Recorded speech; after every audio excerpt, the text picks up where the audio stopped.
아버지와 아들의 대화가 단절될 때 공감 없이 무너지지 않는 법. 안녕하세요, 청취자 여러분. 한국의 어느 가정에서나 볼 수 있는 풍경이 있습니다. 저녁 식탁에 앉은 아버지와 아들, 그들 사이에는 보이지 않는 벽이 서 있습니다. 아버지는 신문을 보고 아들은 스마트폰을 들여다보며 어머니만이 이 어색한 침묵을 깨려 했습니다.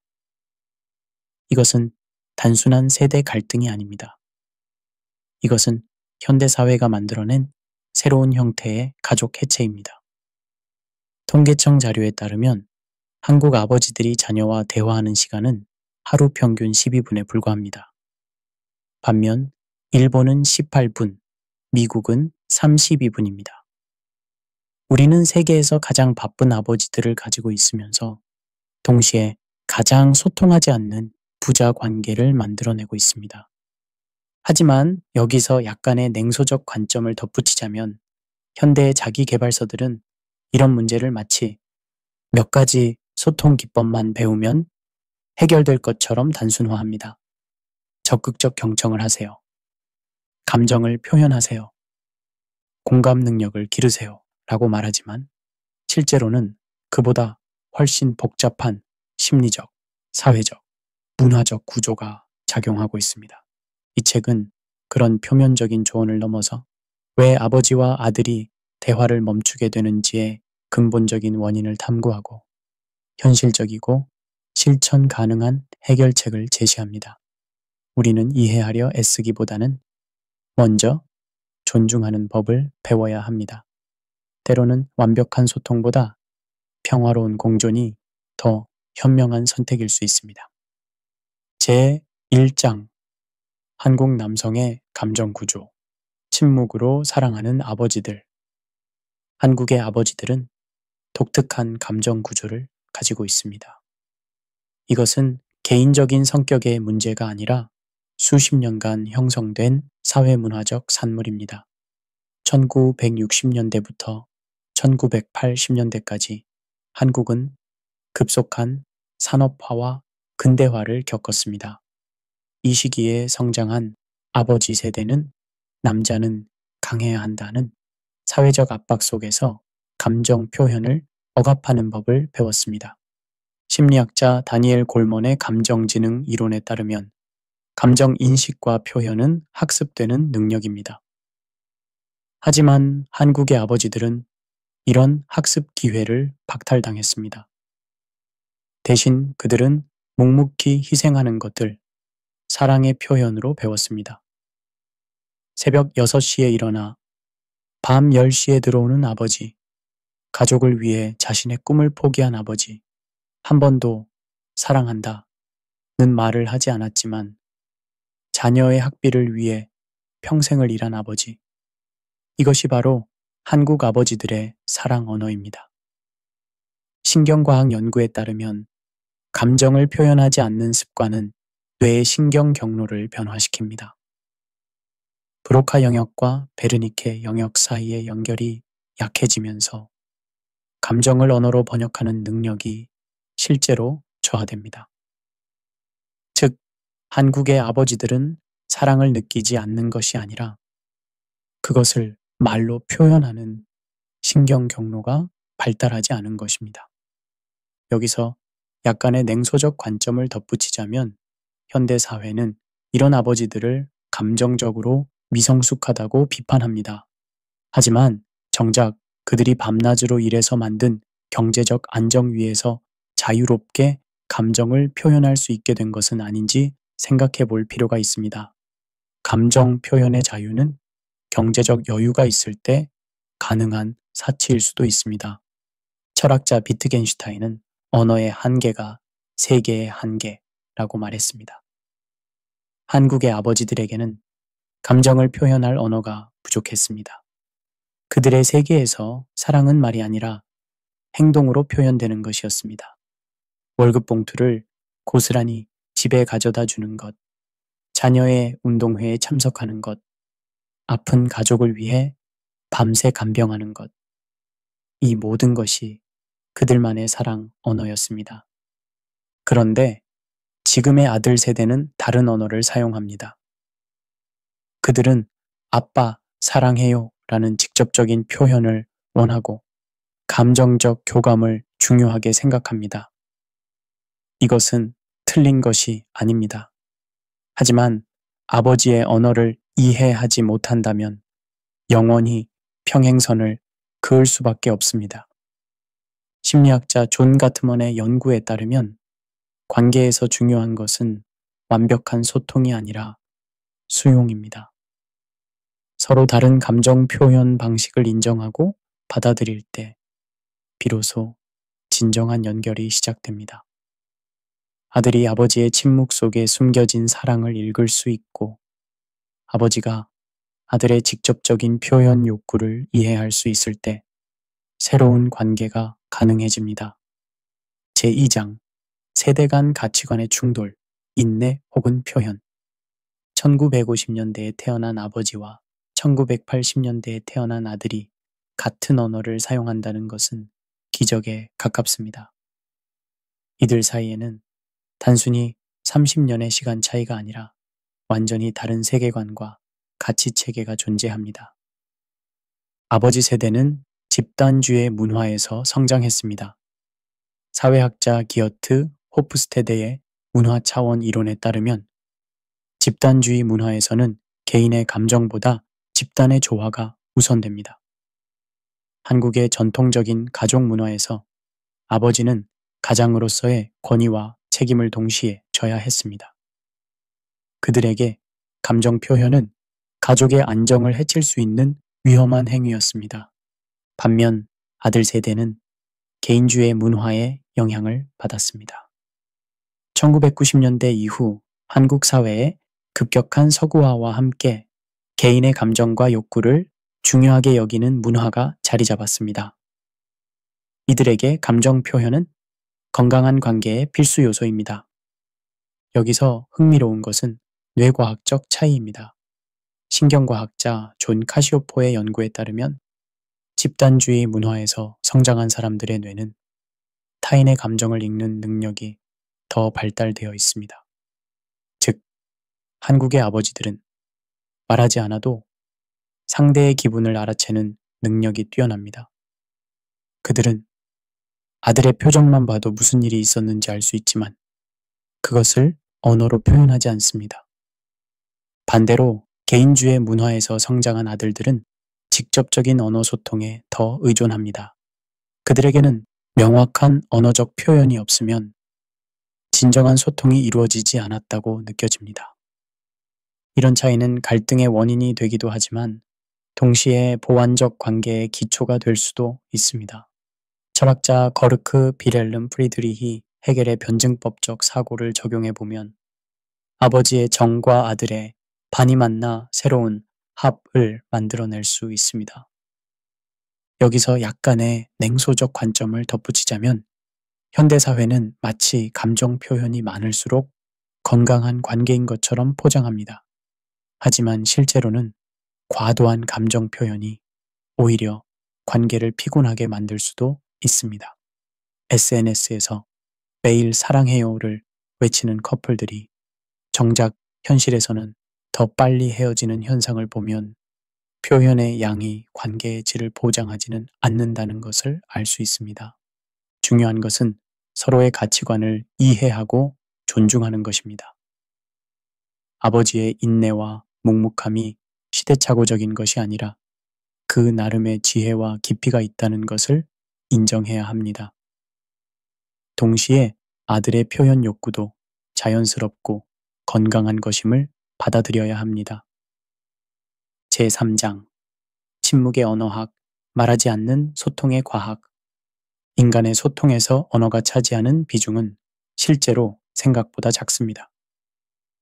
심리학자 엘버트 메라비언의 연구에 따르면 인간의 소통에서 언어는 7%, 목소리 톤은 38%, 몸짓과 표정은 55%를 차지합니다. 즉, 우리가 주고받는 메시지의 93%는 비언어적 소통을 통해 전달됩니다. 한국의 아버지들은 이런 비언어적 소통의 대가들입니다. 그들은 말하지 않고도 사랑을 전달하는 방법을 터득했습니다. 아들이 좋아하는 음식을 미리 준비해 두는 것, 아들의 신발을 가지런히 정리해 두는 것, 아들이 추울까봐 미리 보일러를 틀어두는 것, 이 모든 것이 그들만의 언어입니다. 언어학자 에드워드 홀의 고맥락 문화 이론을 적용해 보면 한국은 전형적인 고맥락 문화입니다. 고맥락 문화에서는 직접적인 언어보다는 맥락과 상황을 통해 의미를 전달합니다. 반면 미국이나 독일 같은 저맥락 문화에서는 명확하고 직접적인 언어 표현이 중요합니다. 아버지들의 침묵은 단순한 무관심이 아닙니다. 그것은 깊은 배려에서 나온 것일 수 있습니다. 인류학자 조안 시리엘로의 연구에 따르면 많은 문화에서 침묵은 존중과 사랑의 표현입니다. 아버지가 아들의 선택에 대해 침묵을 지키는 것은 아들을 믿고 있다는 신호일 수 있습니다. 여기서 약간의 냉소적 관점을 덧붙이자면 현대 사회는 소통을 막는 해결책처럼 포장합니다. 모든 문제는 대화로 풀 수 있다고 믿고 침묵을 무능이나 무관심의 증거로 여깁니다. 하지만 때로는 침묵이 최고의 지혜일 수 있습니다. 특히 감정이 격해졌을 때 성급한 말보다는 침묵이 관계를 구원할 수 있습니다. 신경과학적으로 보면 침묵은 뇌에 특별한 영향을 미칩니다. 뇌과학자 마커스 라이클의 연구에 따르면 침묵 상태에서 뇌의 기본 모드 네트워크가 활성화됩니다. 이는 자기 성찰과 내적 치유가 일어나는 뇌 영역입니다. 즉, 아버지와 아들이 함께 조용히 시간을 보내는 것만으로도 서로에게 치유의 효과를 주고 있는 것입니다. 또한 미러 뉴런의 작용을 고려해보면 침묵 속에서도 강력한 소통이 일어날 수 있습니다. 이탈리아의 신경과학자 지아코모 리촐라티가 발견한 미러 뉴런은 상대방의 행동과 감정을 무의식적으로 모방하고 공감하게 만듭니다. 아버지와 아들이 같은 공간에서 침묵을 공유할 때 이들의 뇌파는 동조화되면서 깊은 유대감을 형성합니다. 실제로 많은 아들들이 성인이 된 후에야 아버지의 침묵 속에 숨겨진 메시지를 이해하게 됩니다. 어린 시절 아버지가 자신의 방문을 열어두고 지나갔던 것이 괜찮다는 신호였다는 것을, 아버지가 자신의 실수에 대해 아무 말 하지 않았던 것이 다시 기회를 주겠다는 뜻이었다는 것을 말입니다. 제4장 현대가족 구조의 변화와 디지털 단절. 21세기 한국 가족은 전례 없는 변화를 겪고 있습니다. 통계청 자료에 따르면 1980년 평균 가구원 수는 4.5명이었지만 2020년에는 2.3명으로 줄어들었습니다.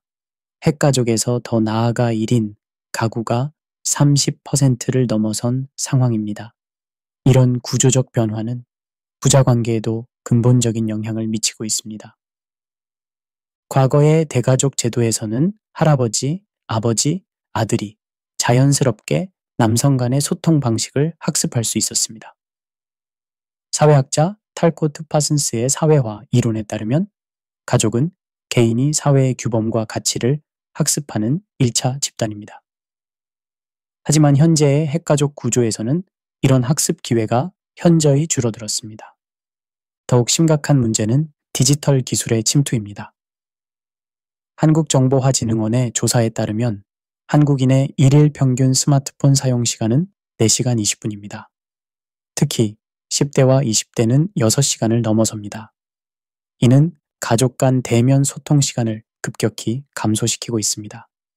신경과학자 수잔 그린필드의 연구에 따르면 과도한 디지털 기기 사용은 뇌의 공감 능력을 감소시킵니다.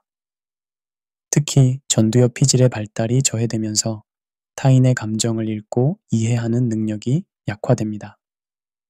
이는 부자 간의 감정적 교감을 더욱 어렵게 만듭니다. 여기서 약간의 냉소적 관점을 덧붙이자면 현대사회는 연결된 세상을 자랑하지만 정작 가장 가까운 사람들과는 단절된 삶을 살고 있습니다. 페이스북에서 수백 명과 친구이지만 집에서는 아버지와 5분도 대화하지 못하는 아이러니한 상황입니다. 소셜미디어에서는 감정 표현을 과시하듯 하면서도 현실에서는 진정한 감정 교류를 회피하는 모순적 행동을 보입니다.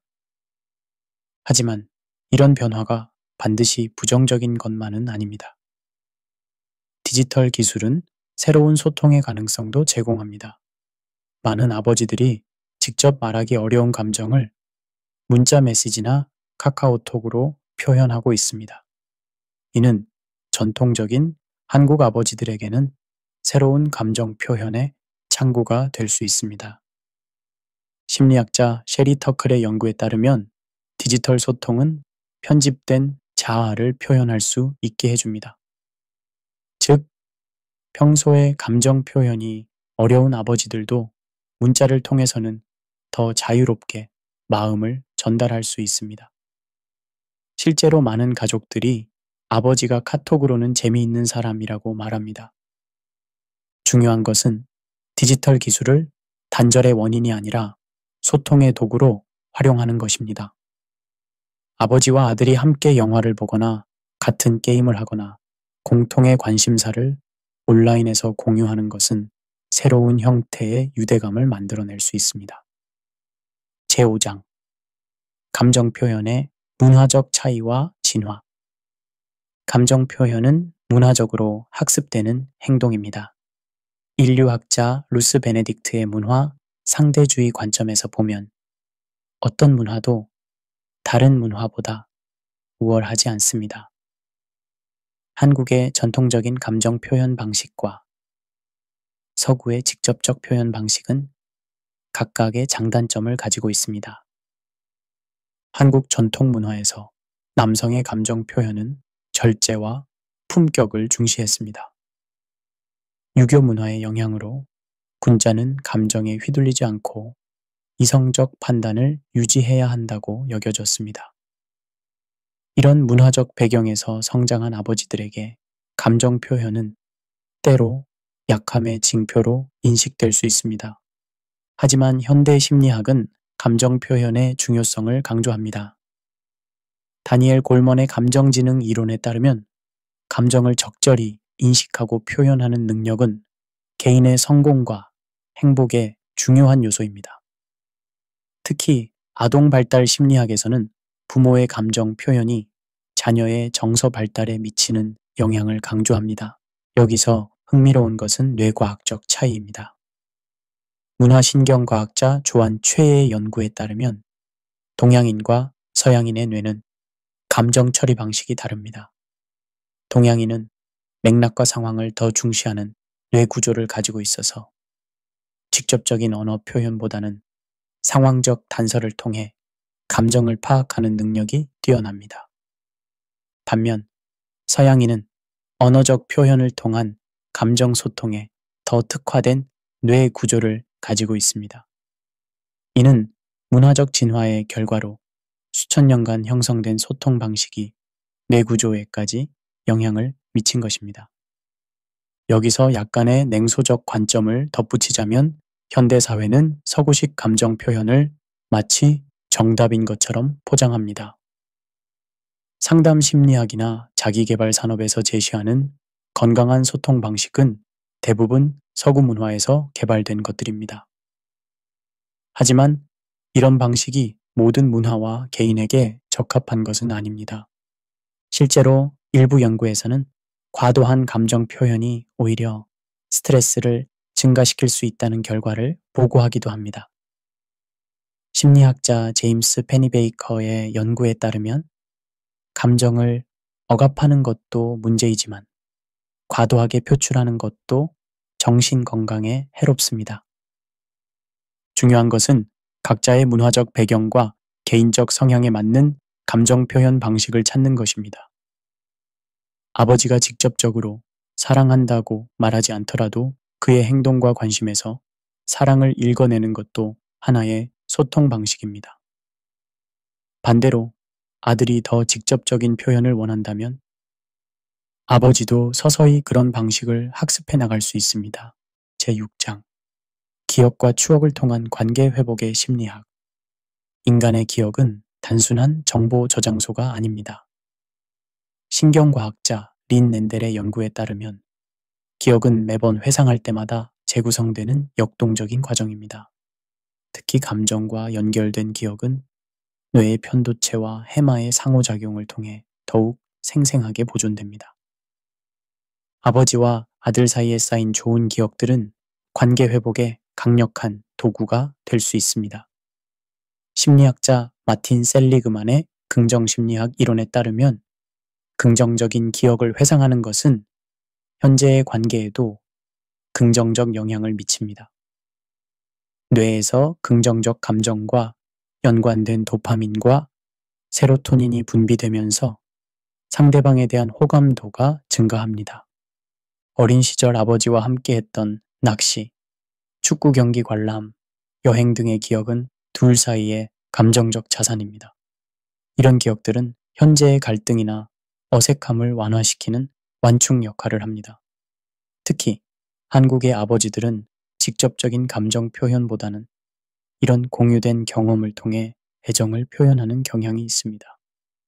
신경심리학자 스콧 구신의 연구에 따르면 공유된 기억은 뇌의 미러 뉴런 시스템을 활성화시킵니다. 같은 경험을 떠올릴 때 두 사람의 뇌파는 유사한 패턴을 보이며 이는 감정적 동조와 공감대 형성으로 이어집니다.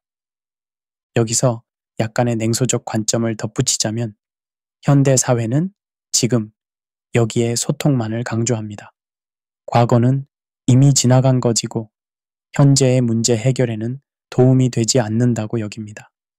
하지만 이는 인간관계의 복잡성을 무시하는 단순한 사고입니다. 관계는 시간의 축적물이며 과거의 경험이 현재의 관계를 규정합니다. 특히 SNS 문화는 모든 것을 즉시적이고 일회적인 것으로 만듭니다. 스토리는 24시간 후 사라지고 라이브는 실시간으로만 의미가 있습니다. 하지만 진정한 관계는 시간의 퇴적물 같은 것입니다. 수십 년간 쌓인 경험과 기억이 현재의 관계를 떠받치고 있습니다. 기억을 활용한 관계 회복에는 몇 가지 중요한 원칙이 있습니다. 첫째, 구체적이고 감각적인 기억일수록 효과적입니다. 어릴 때 좋았지 라는 막연한 회상보다는 아빠와 처음 캐치볼을 했을 때, 뜨거운 여름 오후의 냄새 같은 구체적 기억이 더 강한 감정적 반응을 불러일으킵니다. 둘째, 양방향 기억 공유가 중요합니다. 한 사람만 일방적으로 기억을 늘어놓는 것이 아니라 서로의 관점에서 같은 경험을 이야기할 때 더 깊은 이해가 가능합니다. 아버지가 기억하는 그날과 아들이 기억하는 그날은 다를 수 있고 그 차이 자체가 새로운 소통의 지점이 됩니다. 제7장 존중과 이해의 철학적 의미. 인간관계에서 이해와 존중은 종종 혼동되지만 철학적으로는 다른 개념입니다. 독일의 철학자 한스 거르크 가다머의 해석학에 따르면 완전한 이해는 불가능합니다. 우리는 모두 서로 다른 지평을 가지고 있으며 이 지평들이 만나는 지평, 융합의 순간에만 부분적 이해가 가능합니다. 아버지와 아들의 관계에서도 마찬가지입니다. 30년, 40년의 세월 차이는 단순한 시간의 간격이 아니라 완전히 다른 세계관의 차이입니다. 아버지가 성장한 시대의 사회적 압박, 경제적 어려움, 문화적 제약을 아들이 완전히 이해하기는 어렵습니다. 반대로 아버지가 디지털 네이티브인 아들의 감수성과 가치관을 온전히 이해하는 것도 불가능에 가깝습니다. 여기서 중요한 것은 이해에 대한 강박에서 벗어나는 것입니다.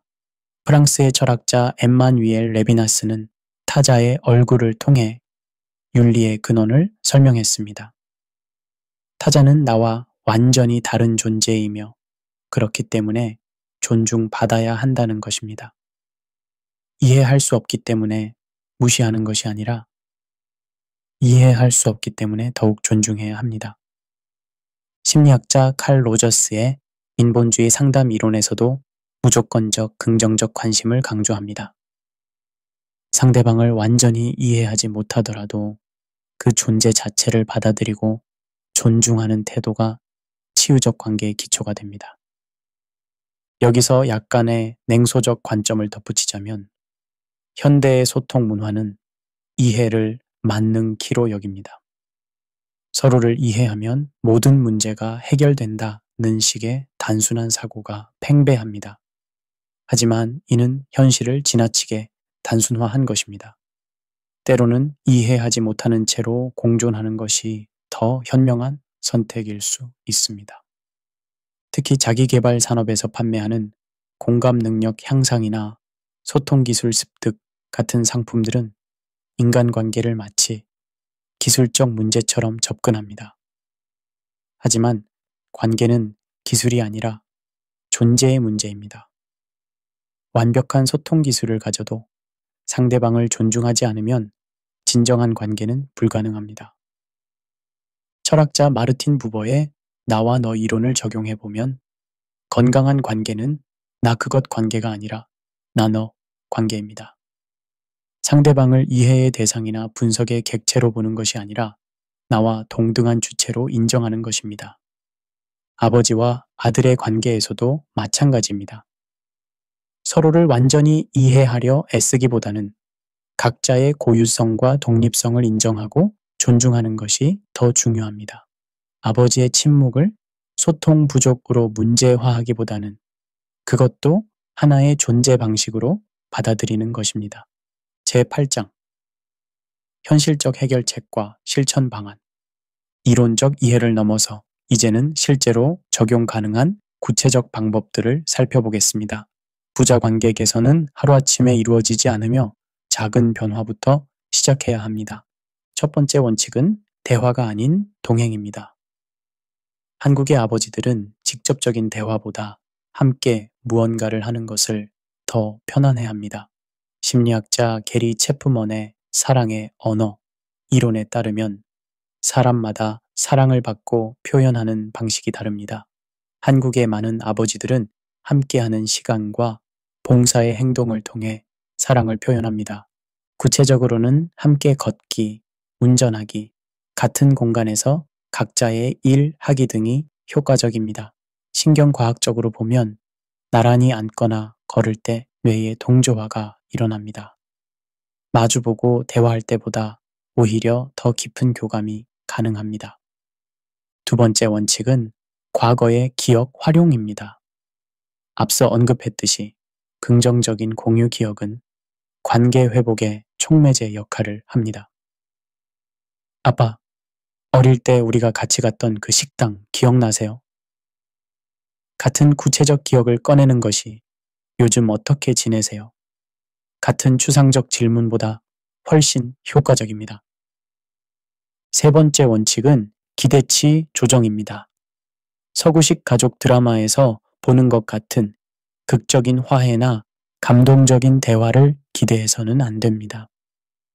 한국의 부자 관계는 더 조용하고 점진적으로 변화합니다.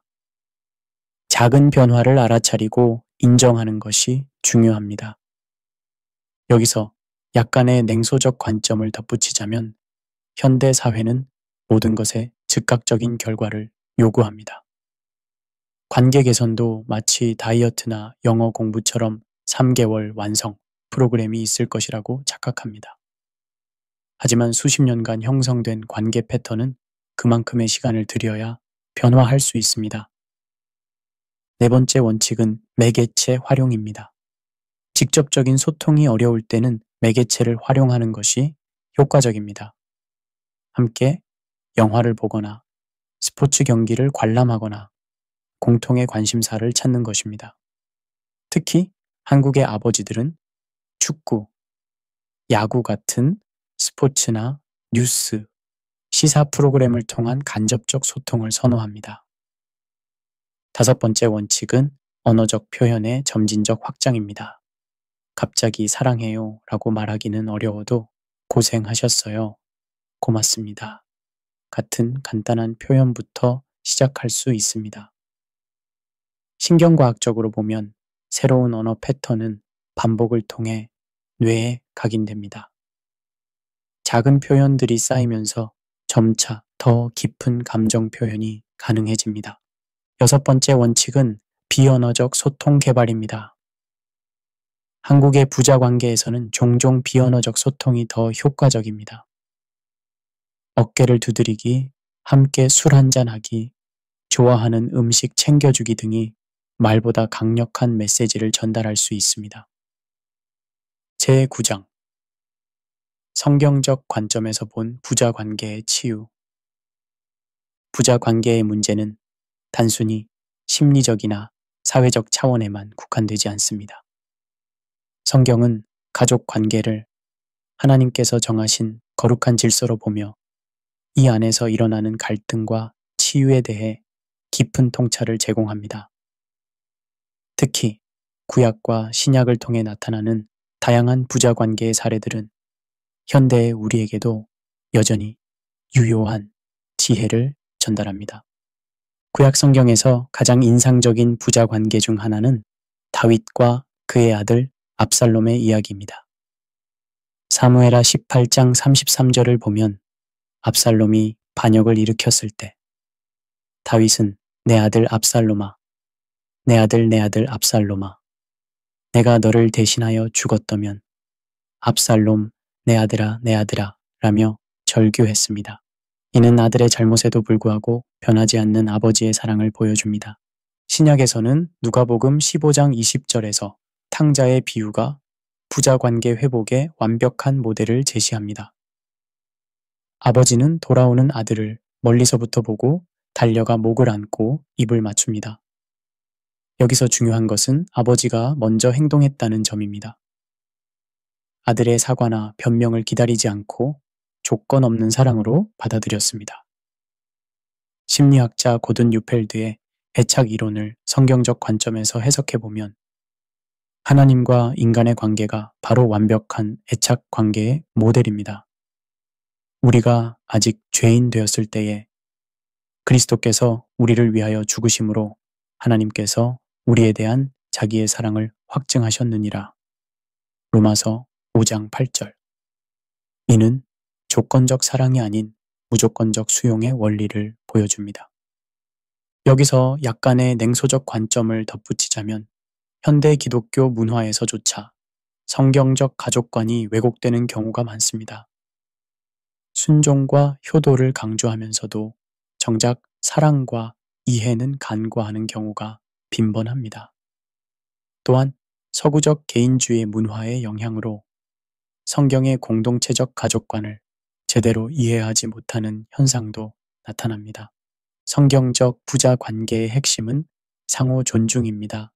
자녀들아 주 안에서 너희 부모에게 순종하라는 말씀과 함께 또 아비들아 너희 자녀를 노엽게 하지 말고 오직 주의 교훈과 훈계로 양육하라는 에베소서 6장 1절과 4절의 말씀이 균형을 이룹니다.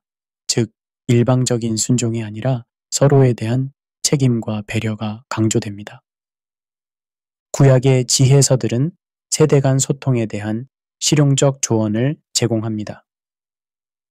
철이 철을 날카롭게 하는 것 같이 사람이 그의 친구의 얼굴을 빛나게 하느니라. 잠언 27장 17절. 이는 갈등과 마찰도 서로를 성장시키는 도구가 될 수 있음을 의미합니다. 부자 간의 의견 차이나 세대 갈등도 이런 관점에서 보면 성장의 기회가 됩니다. 또한 전도서는 범사의 기한이 있다고 말하며 관계에도 때가 있음을 가르칩니다. 말할 때와 침묵할 때, 가까이 할 때와 멀리 할 때를 구분하는 지혜가 필요합니다. 현대사회의 즉시적 해결 문화와 달리 성경은 시간을 통한 점진적 치유를 인정합니다. 성경적 용서의 원리도 부자 관계 회복에 중요한 열쇠를 제공합니다. 서로 친절하게 하며 불쌍히 여기며 서로 용서하기를 하나님이 그리스도 안에서 너희를 용서하심과 같이 하라. 에베소서 4장 32절. 이는 완벽한 이해가 전제되지 않아도 용서와 화해가 가능함을 의미합니다. 구체적인 성경적 부자 관계, 회복 방법들을 살펴보면 첫째, 함께 기도하는 시간 갖기. 두세 사람이 내 이름으로 모인 곳에는 나도 그들 중에 있느니라. 마태복음 18장 20절. 직접적인 대화가 어려울 때 하나님 앞에서 함께 드리는 기도는 마음의 벽을 허무는 강력한 도구가 됩니다. 둘째, 성경 말씀을 함께 읽고 나누기. 말씀은 살아있고 활력이 있어 좌우의 날선 어떤 검보다도 예리하다고 히브리서 4장 12절에서 했습니다. 개인적 감정이나 의견이 아닌 하나님의 말씀을 중심으로 대화할 때 더 객관적이고 건설적인 소통이 가능합니다. 셋째, 섬김의 실천을 통한 관계 회복. 예수님께서 제자들의 발을 씻기신 것처럼 서로를 섬기는 구체적 행동을 통해 사랑을 표현하는 것입니다. 한국의 아버지들에게는 이런 행동적 표현이 때로 말보다 더 자연스럽고 효과적입니다. 넷째, 감사와 축복의 언어 사용하기. 범사에 감사하라. 는 데살로니가전서 5장 18절의 말씀처럼 서로의 장점과 감사할 점들을 의도적으로 찾아 표현하는 것입니다. 비판과 지적보다는 격려와 축복의 말을 먼저 하는 습관을 기르는 것이 중요합니다. 결론, 새로운 부자 관계의 지평. 지금까지 우리는 아버지와 아들의 대화 단절이라는 현상을 다각도로 살펴보았습니다. 이것이 단순한 개인적 문제가 아니라 사회문화적 변화, 뇌과학적 차이, 철학적 관점, 그리고 전통 의학적 접근까지 아우르는 복합적 현상임을 확인했습니다.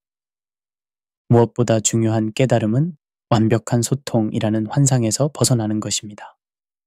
아버지와 아들이 서로를 완전히 이해하고 모든 감정을 자유롭게 표현하며 갈등 없이 지내야 한다는 기대는 현실적이지 않을 뿐만 아니라 때로는 해롭기까지 합니다. 대신 우리가 추구해야 할 것은 평화로운 공존입니다. 서로 다른 세대, 다른 감수성, 다른 표현 방식을 가진 두 인간이 같은 공간에서 서로를 존중하며 살아가는 방법을 찾는 것입니다. 여기서 약간의 냉소적 관점을 마지막으로 덧붙이자면 현대사회의 소통 만능주의는 때로 관계를 더욱 복잡하게 만듭니다. 모든 것을 말로 풀어야 하고 모든 감정을 표현해야 하며 모든 문제를 대화로 해결해야 한다는 강박은 오히려 자연스러운 관계를 방해할 수 있습니다. 한국의 전통적인 부자 관계가 가진 고유한 가치, 즉 묵묵한 희생, 말없는 사랑, 시간을 통한 이해 등을 완전히 버릴 필요는 없습니다. 다만 현대적 감수성과 조화롭게 융합시킬 방법을 찾아야 합니다. 성경적 관점에서 보면 건강한 관계는 강제로 만들어지는 것이 아니라 하나님의 사랑 안에서 자연스럽게 회복되는 것입니다. 사랑 안에는 두려움이 없고 온전한 사랑이 두려움을 내쫓나니 라는 요한일서 4장 18절의 말씀처럼 진정한 사랑은 모든 장벽을 허물고 치유를 가져옵니다. 미래의 부자 관계는 아마도 지금과는 다른 모습일 것입니다. 디지털 네이티브인 아들들이 아버지가 되고 그들의 아들들은 또 다른 문화 속에서 성장할 것입니다. 하지만 변하지 않는 것은 서로에 대한 근본적인 사랑과 관심입니다. 성경에서는 모든 일에 때가 있다고 말합니다. 말할 때와 침묵할 때, 껴안을 때와 떨어져 있을 때, 얻을 때와 잃을 때가 있습니다. 부자 관계에도 마찬가지입니다. 때로는 많은 대화가 필요한 시기가 있고, 때로는 조용한 동행이 더 의미 있는 시기가 있습니다. 자녀들아 주 안에서 너희 부모에게 순종하라. 이것이 옳으니라. 네 아버지와 어머니를 공경하라. 이것은 약속이 있는 첫 계명이니 이로써 네가 잘되고 땅에서 장수하리라. 에베소서 6장 1절에서 3절. 이 말씀은 단순한 순종이나 효도를 강요하는 것이 아닙니다. 서로 다른 세대가 서로를 존중하고 받아들일 때 그 관계 안에서 진정한 축복과 치유가 일어난다는 깊은 지혜를 담고 있습니다. 이상으로 아버지와 아들의 대화가 단절될 때 공감 없이 무너지지 않는 법에 대한 오디오북을 마칩니다. 이 내용이 여러분의 가족 관계에 작은 도움이라도 되었기를 바랍니다. 완벽한 관계는 없지만 서로를 이해하려 노력하고 존중하는 마음이 있다면 언제든 새로운 시작이 가능합니다. 긴 시간 함께 해주셔서 감사합니다. 더 많은 가족 관계와 인생 지혜에 관한 내용을 원하신다면 저희 유튜브 채널을 구독해 주시고 알림 설정을 해주시기 바랍니다. 여러분의 소중한 댓글과 구독이 더 좋은 콘텐츠를 만드는 원동력이 됩니다. 다음에도 더 유익한 내용으로 찾아뵙겠습니다. 감사합니다.